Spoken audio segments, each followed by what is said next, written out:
There was something wrong with the ship. It shook and pitched violently, making it difficult for its crew to remain standing.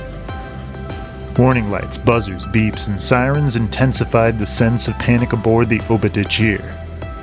16-year-old Zeed of Zarniga felt helpless as he watched his father, Captain Zareth, struggle to maintain control of the Savarsian Exploration Society's spaceship. Zeed could see fear and uncertainty on the pale faces of the crewmen as they manned their stations or rushed to other parts of the bridge.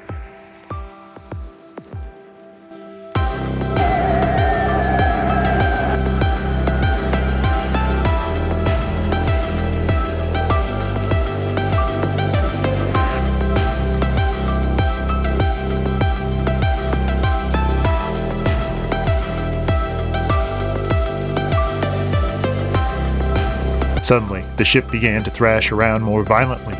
His whole body felt like he was about to be shaken apart, and a new wave of fear washed over him. Zeed released all the straps and headed for the door, but just when he was reaching for the access panel, there was a loud explosive sound and the ship pitched downward, throwing Zeed into the curved interior wall of the bubble pod. A wave of panic surged through him when he realized the spaceship was falling out of control.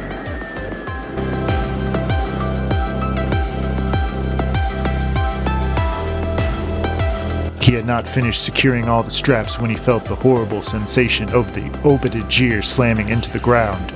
He heard loud, jarring sounds as the spaceship impacted the planet's surface, and the screeching of metal as the ship was ripped to pieces.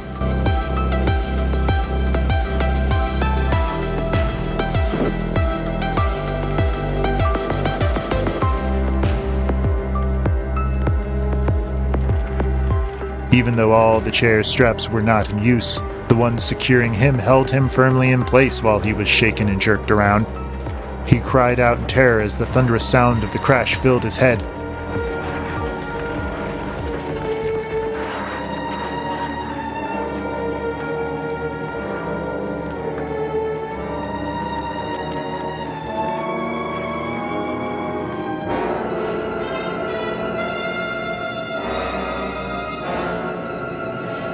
He had no idea what was happening outside the bubble pod, but he could still feel the uncontrollable shaking and abrupt movements of the ship. Though the bubble pod muffled the sounds, he could hear buzzers, beeps, warning sirens, and the faint voices of crew members.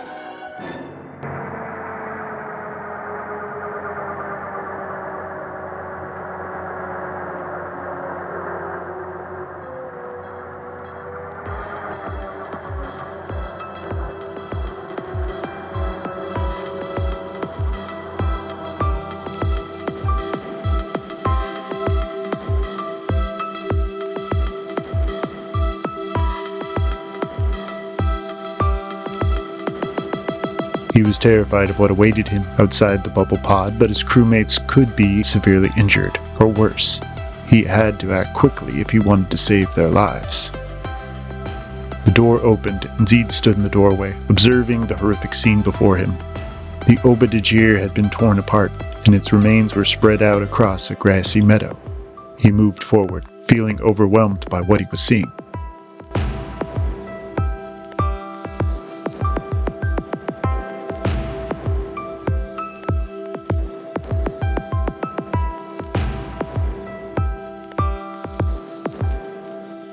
He rushed up the slope, searching through the debris and calling out the names of his crewmates, but he received no response to his desperate cries.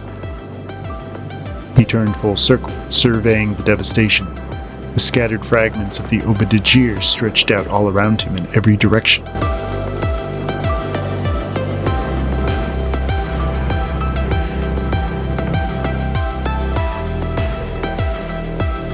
Jagged pieces of metal littered a grassy field with large rocks, low, scrubby vegetation, and a swift-flowing stream. Tall trees stood in the distance. He could hear water flowing in the stream, the wind blowing through the trees and what he assumed were birds, but other than that, there was silence. Zeed continued his search for the missing crewmen, shoving larger pieces of the ship out of the way while avoiding cutting himself on any sharp edges or burning himself on metal still smoking from the fiery crash.